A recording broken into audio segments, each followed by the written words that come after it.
So we have new evidence that Trump's foreign policy was a complete disaster for the United States and the entire world. Let's talk about it in today's video.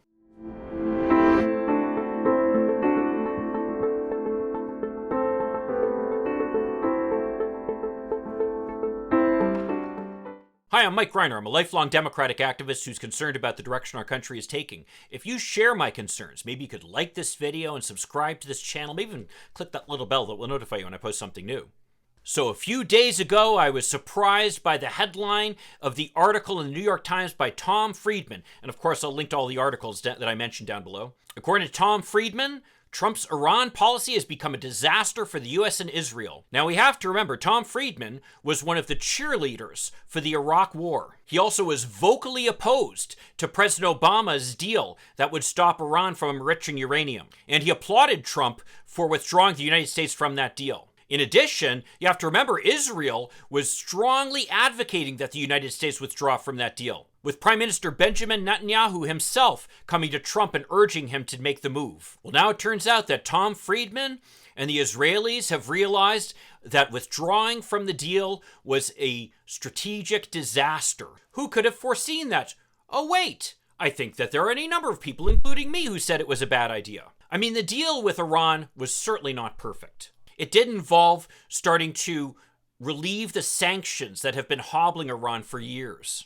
And it did only get a commitment for Iran to stop enriching uranium for 15 years. These were the arguments that the opponents of this deal made when they urged Donald Trump to withdraw from the deal. But now they realize that, guess what? 15 years was better than no years. And getting Iran to agree to stop enriching uranium is certainly something that's worth us relieving them of the sanctions that we've been imposing on them. After all, with Iran on the verge of getting a nuclear weapon, the Middle East has become an even more dangerous place, if you can imagine that. And what's more is Trump's move to take us out of the nuclear deal and reimpose sanctions basically undermined the moderates in the Iran government, who are trying to come to a deal with the United States in the first place. These moderates argued that by working with the United States rather than just treating them as the great state the way the extremists in Iran do, that they'd actually be able to get concessions that would help the Iranian people. Unfortunately, with Trump's withdrawal from that deal, that undermines that whole argument and led to a new group of extremist right-wing people being brought into the Iranian government. Those extremists now have no interest in entering into a deal with the United States and the European Union. And in fact, reports from the negotiators seem to indicate that the talks with them to try to put the deal back into effect are on the verge of collapse. In other words, Iran has become radicalized once again, and guess what? They're probably going to have a nuclear weapon soon. I sure hope that at some point Americans start to learn their history, because this was entirely predictable. In fact, I did predict it at the time. I pointed out the fact that this was analogous to the situation that we faced with North Korea after President Clinton had made a serious effort to try to get them to come to the table. In fact, at one point, President Clinton had come very close to war with North Korea, but they were able to walk it back, and there were serious talks moving toward making it so that North Korea would not gain a nuclear weapon.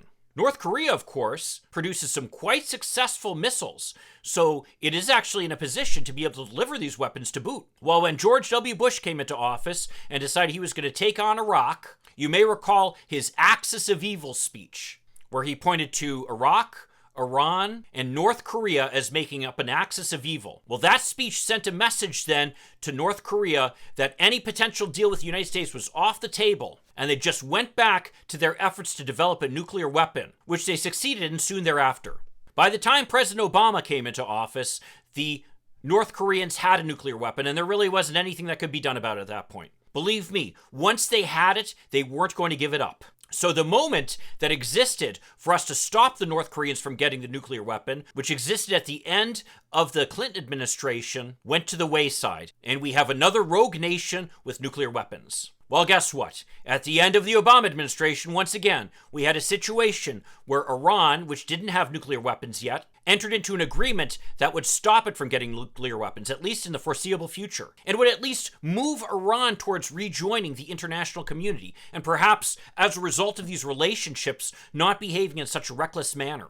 But when President Trump pulled us out of that deal, it threw the moderates in Iran to the wolves, and created an opening for them to get their nuclear weapon, which my guess is they'll be getting soon. So once again, you can thank another Republican president talking out of their butt, making it so that another rogue nation is able to get a nuclear weapon. This is a scary situation with the world awash in nuclear weapons the way it is. Stopping the proliferation of nuclear weapons has traditionally been a priority of American policy. But the fact that these Republican presidents have let their egos and their desire to talk tough get in the way of trying to actually make a deal that will stop these rogue nations from getting nuclear weapons is exactly the type of thing that has made this world a much more dangerous place. Well, if you agree with me or disagree with me, I'd love to see your comments down below. And if you'd like to see another video about how Donald Trump has messed up foreign policy, you can check out up there. And if you could like this video and subscribe to this channel, that'd be a huge help.